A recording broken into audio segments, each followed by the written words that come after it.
अब हमारा बहुत ही ज़्यादा इम्पोर्टेंट टॉपिक, बहुत ही ज़्यादा इम्पोर्टेंट, इसका मतलब रियल लाइफ में भी काफ़ी एप्लीकेशन है और एग्ज़ाम के पॉइंट ऑफ व्यू से भी ये बहुत ज़्यादा इम्पोर्टेंट है। तो हम इस पे ज़रा चर्चा करने जा रहे हैं। हमारे टॉपिक के अंतर्गत आता है बॉन्ड डे ग्राफ जनरेटर, कि बॉन्ड डे ग्राफ जनरेटर क्या है। तो सबसे पहले मैं बॉन्ड डे ग्राफ जनरेटर के बारे में बताऊंगा, फिर प्रिंसिपल के बारे में बताऊंगा, फिर वर्किंग बताऊंगा कैसे काम करता है। तो चलिए शुरू करते हैं। बॉन्ड डे ग्राफ जनरेटर जो है, ये इसकी मदद से हम किसी आवेशित कण जैसे इलेक्ट्रॉन, प्रोटॉन, कोई हमारा आयन, इनकी जो है हम ऊर्जा को बहुत ज़्यादा बढ़ा सकते हैं। अब कैसे? इस बॉन्ड डे ग्राफ जनरेटर की मदद से हम कुछ मिलियंस तक के उसका विभव बढ़ा सकते हैं। जब विभव बढ़ता है तो उससे हम इलेक्ट्रिक फील्ड बढ़ा सकते हैं, उसकी इंटेंसिटी हाई कर सकते हैं। और जब इलेक्ट्रिक फील्ड ज़्यादा हम क्रिएट कर लेंगे तो उसकी मदद से हम जो आवेशित कण होते हैं उनकी गतिज ऊर्जा को बहुत ज़्यादा बढ़ा सकते हैं। और उस बढ़ी हुई गतिज ऊर्जा का प्रयोग हम लोग द्रव्य की खोज में, द्रव्य के स्ट्रक्चर को पता लगाने के लिए, अपने प्रैक्टिकल वर्क के लिए हम लोग करते हैं। और उसकी मदद से तमाम प्रकार के हम लोग एक्टिविटीज़ प्रैक्टिकल करते हैं और उसका बहुत ज़्यादा इम्पोर्टेंस होता है। तो इसके लिए हमें एक उच्च इलेक्ट्रिक फील्ड की ज़रूरत होती है जो जनरेट होती है एक उच्च विभव से। इस बॉन्ड डे ग्राफ की मदद से हम उस उच्च विभव को प्राप्त करते हैं। आगे बढ़ने से पहले मैं देखना चाहता हूँ कि क्या प्रिंसिपल लगता है, क्या सिद्धांत है, कैसे इसमें ज़्यादा ऊंचा विभव प्राप्त किया जाता है। चलिए पहले इस बात को समझते हैं, फिर हम लोग आर्किटेक्चर और वर्किंग पे चलेंगे। पहले हमें कंसेप्ट क्लियर करना है कि आखिर बॉन्ड डे ग्राफ में होता क्या है, कौन सा प्रिंसिपल काम करता है। थोड़ा ध्यान लगाइए इस पर। से फॉर एग्जांपल हमारे पास एक खोखला गोला है, शेल है, जो शेल का मतलब जो धातु की हो, कंडक्टर हो। ये हमारे पास एक शेल है। फॉर एग्जांपल ये एक हमारे पास गोल आर रेडियस की एक शेल है, ठीक है। इसको मैंने क्या किया, प्लस क्यू चार्ज दिया। कैपिटल प्लस क्यू चार्ज देने पर वो चार्ज इस पर सारा का सारा वितरित हो गया यूनिफॉर्म, एक समान रूप से पूरे गोले के ऊपर, इस चालक के ऊपर ये चार्ज वितरित हो गया। इसकी जो त्रिज्या है वो है कैपिटल आर। ये जो हमने बड़ा गोला लिया हुआ है, इसकी जो त्रिज्या है वो कैपिटल आर है, जिसको मैंने कैपिटल क्यू चार्ज दे रखा है। तो अगर हम कहें कि बाहर इसके पृष्ठ के ऊपर कितना विभव होगा, तो ये सेम वैसे ही वर्क करता है। अभी लास्ट टॉपिक में पढ़ा था कि अगर आप इसके पृष्ठ पे देखना चाहते हैं कितना विभव होगा, तो ये चार्ज कहाँ चला जाता है, केंद्र पे आ जाता है। आपको ऐसा लगेगा कि सारा का सारा चार्ज केंद्र पे है और इसकी सरफेस के ऊपर जो विभव होता है वो हम सेम उसी फॉर्मूले से निकाल देते हैं। तो हम कह सकते हैं कि जो पृष्ठ पे विभव होगा वो कितना होगा, v पोटेंशियल के लिए, और कैपिटल आर इसलिए कि वहाँ पे कैपिटल आर डिस्टेंस पे कितना होगा पोटेंशियल। तो 1/4 pi epsilon not q by r, ये हम कह सकते हैं इतना विभव इसके पृष्ठ पे होगा। ये तो हमारी एक बात हो गई। इसके बाद हम क्या करें कि किसी जुगाड़ से इसके अंदर एक हम छोटा गोला और रख देते हैं। मान लीजिए मैंने एक कुछ टेक्निक लगा करके इसके अंदर हमने एक और गोला रखा, ठीक है, और जिसको हमने चार्ज दे दिया स्मॉल क्यू। इसको भी हमने आवेशित कर दिया, इस गोले को जो हमने अंदर रखा है, और इसकी जो त्रिज्या है वो है स्मॉल आर। इसकी त्रिज्या हमारी जो है वो हो गई स्मॉल आर। और इसको किसी जुगाड़ से, किसी डंडी से या किसी ऐसे विद्युत रोधी हैंडल से हमने इसको अंदर प्लेस कर रखा है, ठीक है। इसकी त्रिज्या स्मॉल आर है, ये हमारी स्मॉल आर त्रिज्या हो गई, जो कि हमने इसको स्मॉल क्यू चार्ज दिया। अब ऐसा करने पे क्या हुआ कि जैसे ही हमने एक और जो है आवेशित गोला इस खोखले गोले के अंदर रखा, तो अब विद्युत विभव में कुछ परिवर्तन आएगा। सबसे पहले तो हम ये जानेंगे कि इसके सरफेस पे कितना विभव अब है, इसके सरफेस पे कितना विभव है। तो पहले हम स्मॉल वाले आर त्रिज्या पर देखना चाहते हैं कि स्मॉल क्यू के कारण कितना विभव है। तो अगर हम स्मॉल विभव वाले, स्मॉल त्रिज्या वाले पर विभव देखना चाहते हैं तो 1/4 pi epsilon not small Q by small r. इतना विभव कहाँ होगा, अंदर वाले सरफेस पर अंदर वाले चार्ज के कारण होगा। अगर हम कहें कि नेट विभव बताओ, कुल विभव यहाँ पे कितना होगा, कुल विभव यहाँ पे कितना होगा, दोनों के कारण। तो अगर ऐसी बात है तो हम फिर देखेंगे टोटल पोटेंशियल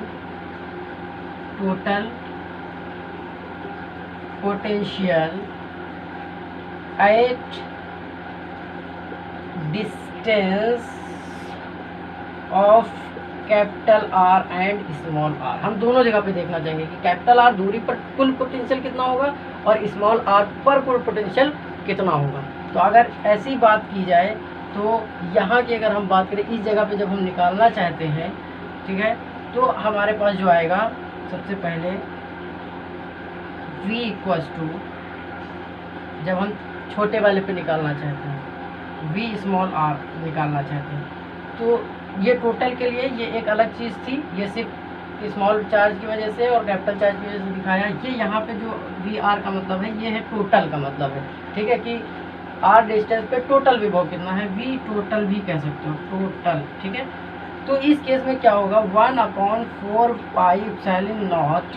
अब हमको मालूम है स्मॉल क्यू की वजह से small Q by small R, plus capital Q की वजह से यहाँ पे capital Q by small R. भाई दूरी तो सेम ही है, तो ये हमारा आ जाएगा। ये इक्वेशन नंबर मान लीजिए 1 हो गई। सेम ऐसे अब हम चलते हैं बाहर निकालना चाहते हैं वहाँ पे, तो वी टोटल कितना हो जाएगा, वी टोटल कैपिटल आर दूरी पर 1/4 पाई एप्सिलॉन नॉट, यहाँ पे कितना आ जाएगा। अब जब यहाँ चले जाएंगे तो क्या हो जाएगा, capital Q upon capital R plus small Q upon capital R. ये इक्वेशन नंबर 2 हो जाएगा। तो अब हमें टोटल फील्ड मिल गया, इस जगह पे टोटल विभव कितना है और आउटर पे टोटल विभव कितना है। अब यहाँ कंसेप्ट की बात आती है कि आखिर हम तो ये कह रहे हैं ना कि जनरेट करेंगे विभव, तो जनरेट तब होगा जब यहाँ के बीच कुछ डिफरेंस हो। यहाँ पे हमने चार्ज दिए, यहाँ डिफरेंस क्रिएट हो, तो विभव इंक्रीज होगा। जब डिफरेंस आएगा तब एक जगह से दूसरी जगह चार्ज ट्रांसफर होंगे, जिससे विभव जनरेट होगा। अब हम निकालना चाहते हैं कि इन दोनों के बीच विभव में अंतर है कितना, विभवांतर कितना है, पोटेंशियल डिफरेंस कितना है। तो चलिए अब हम आगे नेक्स्ट बढ़ते हैं। हम डिफरेंस निकालना चाहते हैं, पोटेंशियल डिफरेंस,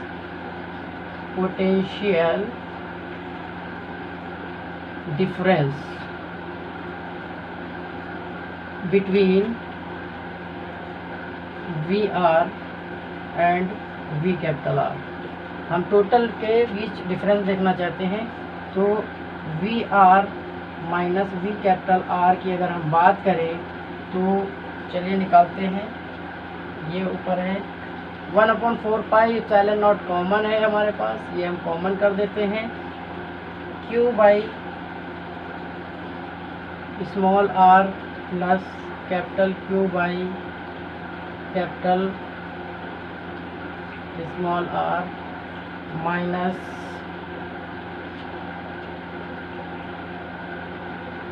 क्यू बाई, अच्छा यहाँ पे हमारा क्या होगा, कैपिटल आर आएगा, क्योंकि अंदर जो है वो पोटेंशियल सब जगह पे क्या होगा, एक समान रहेगा। हमारा जो नेट पोटेंशियल होगा वो हर जगह पे क्या होगा, एक समान होगा, ठीक है। इसके बाद ये minus capital Q by R minus small Q by capital R. देखिए जब यहाँ पे पोटेंशियल जो जनरेट हो जाएगा तो शेल के अंदर का जो पोटेंशियल होगा वो सभी जगह पे एक समान होगा। शेल के बाहर जब हम जाते हैं तो पोटेंशियल में वेरिएशन आता है। खोखले गोले के अंदर का जितना भी जो पोटेंशियल होता है वो सेम सरफेस के पोटेंशियल के बराबर होता है।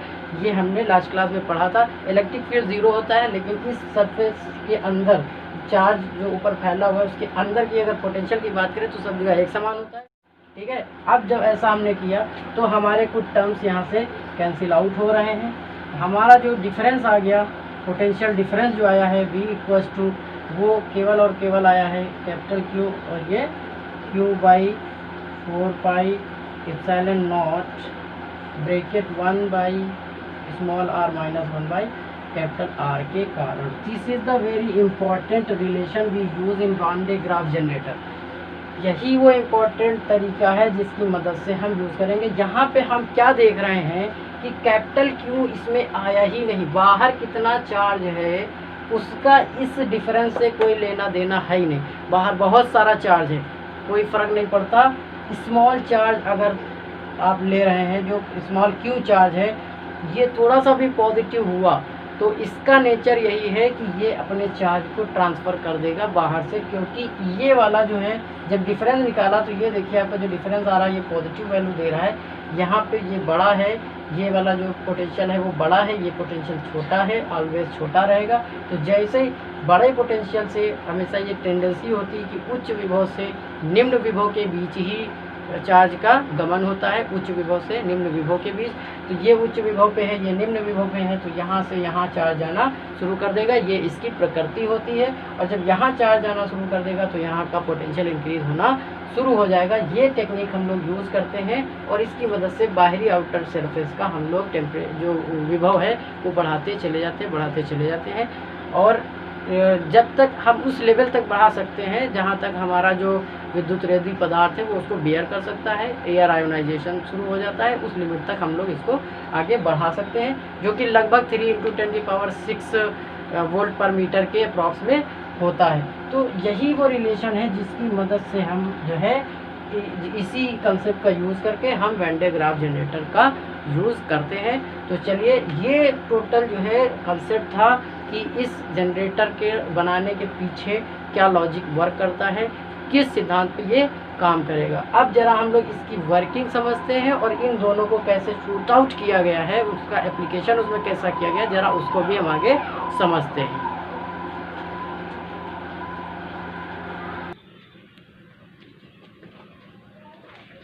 अब हम लोग आगे बढ़ते हैं। अब इसकी संरचना और वर्किंग पे ज़रा बात कर लेते हैं। देखिए, इसमें होता क्या है कि ये एक बेस है जिसमें पूरे सिस्टम को बांधा गया है, लगाया गया है। इसमें दो ये लंबे लंबे आप कॉलम देख रहे हैं जो इंसुलेटर हैं, जो इंसुलेटर के हैं वो कैरी करेंगे इस पूरे स्ट्रक्चर को। ये यहाँ पे जो है आपका ये जो है शेल है, बड़ा वाला खोखला वाला गोला है जिसकी त्रिज्या कैपिटल R थी, जिसको हमने कैपिटल Q चार्ज दे रखा है। ये वो वाला गोला है, ठीक। इसके अंदर जो है यहाँ पे जो है हमने एक जो है पुली लगा रखी है जिसका P1 नाम दिया है, एक यहाँ पे पुली हमने लगा रखी है जिसका नाम P2 है, ठीक है। अब क्या करते हैं, ये एक हमारी बैटरी है, DC सोर्स है जिससे हमें चार्ज मिलता है। ये इसको ग्राउंड के रिस्पेक्ट में लगा रखा है। यहाँ से चार्ज आते हैं और इस कंघी के सहारे कॉम, C फॉर कॉम, एक नुकीली ऐसी कंघी है जो यहाँ पे लगी हुई है। देखिए, कंघी जो होती है, जो नुकीले सिरे होते हैं, उनसे नुकीले सिरे का जो एरिया होता है वो होता है कम, और हमको मालूम है कि जो चार्ज डेंसिटी होती है सिग्मा वो Q/A होती है। अब Q/A मतलब कि अगर एरिया लेस, जितना ज़्यादा एरिया कम उतनी ज़्यादा चार्ज डेंसिटी उतनी ज़्यादा हो जाएगी। और जैसे चार्ज डेंसिटी जितनी ज़्यादा होगी नुकीले सिरों पे, तो वहाँ से वाइब्रेशन के थ्रू हम चार्ज को छिड़क सकते हैं इस पट्टे के ऊपर। ये एक बेल्ट है, बेल्ट मतलब इंसुलेटर होती है, इंसुलेटर का यूज़ कर सकते हैं। रेशम का पट्टा हो सकता है या आपका कोई भी इंसुलेटर पट्टा हो सकता है, रबड़ का भी हो सकता है। तो उसके ऊपर हम इन चार्जों को छिड़कते हैं, ठीक है। अब ये चार्ज इस पट्टे पे आ जाते हैं, ठीक। इस मोटर का काम है कि इस पुली को रोटेट करे। ये पुली जैसे पट्टे से बंधी हुई है, ये मोटर इसको रोटेट करता है, चार्ज इस पे छिड़का जा रहा है लगातार। ये चार्ज चलता हुआ ऊपर मूव करता हुआ चला जाता है। यहाँ पे खोखले गोले की मदद से हमने खोखले गोले को एक C2 कंघी से हमने जोड़ रखा है। वो क्या करती, इन चार्जेस को कलेक्ट करती है। ये खोखला गोला है, ये चार्ज कलेक्ट करता जाएगा और जिसकी मदद से हम इसका जो है पोटेंशियल इंक्रीज करते चले जाएंगे, ठीक है। और ये ऐसे रोटेट करता रहेगा, जैसे फिर रोटेट होकर ये खाली आएगा। तो ये पूरा इसका वर्किंग और इसका स्ट्रक्चर है। इसी प्रिंसिपल पे ये काम करता है। चार्ज छिड़कने का जो काम है वो इस डेंसिटी की मदद से हो पाता है। यहाँ पे हमें 2 पॉइंट ध्यान रखने हैं कि ये जो इसका डिफरेंस आता है ये इस डेंसिटी के कंपेयर में हमेशा कम रहता है, जिसकी वजह से चार्ज हमेशा उच्च विभव से निम्न विभव की ओर जाता है। यहाँ का विभव निम्न रहता है। इस टेंडेंसी की वजह से यहाँ का चार्ज उधर जाया करता है और हमें एक उच्च कोटि का फील्ड प्राप्त हो जाता है। ये इसकी पूरी आर्किटेक्चर, कार्यविधि और संरचना थी। आई होप सभी को समझ में आ गया होगा। अगर फिर भी कोई डाउट है तो आप कमेंट सेक्शन में जा करके मुझे मैसेज करिए और मैं आगे उस पर और ज़्यादा कोशिश करके एक्सप्लेन करने की कोशिश करता हूँ। Thank you.